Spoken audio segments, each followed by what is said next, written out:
Asta e a mea. Asta nu e televizor. Bă, asta e a mea, ce ai? Asta nu e televizor. Asta e televizor.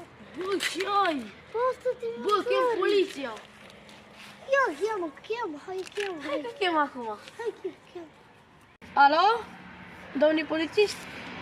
Păi, am găsit aici un individ care vrea să-mi ia mașina și a crezut că e din vânzare și am zis că chem poliția și a zis că cheamă și vrea să se bată cu dumneavoastră. Veniți? Veniți în 5 minute? Ok, hai. Care e problema? De ce vrei să iei mașina omului?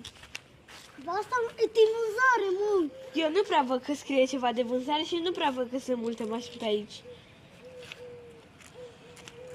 Și de ce nu e din vânzare asta? Și are și un număr de Bulgaria.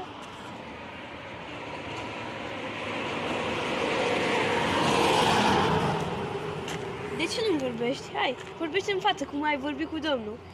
Cum mi-a zis mie la telefon. Bă, tu vrei să ne batem? Tu vrei să te bați cu mine, mă? Bă, tu vrei să ne batem? Tu ai chef să te bați cu poliția? Bă, tu vrei să ne batem? Mă, ia, hai. Da, mă, băi. Tu vrei să te bați cu mine? Cu polițist, tu vrei să te bați? Ce vrei, mă? Ce ai, mă? Deși eu vrei să te bați cu mine? Bă, eu sunt polițist și n-ai...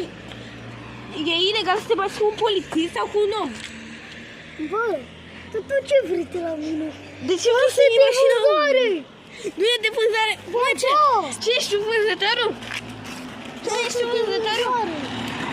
Ia-ți mâna de pe mine, ia-ți mâna de pe mine. Ce?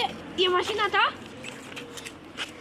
Te pun pe jos și te arestez. Ia mă, ia zi.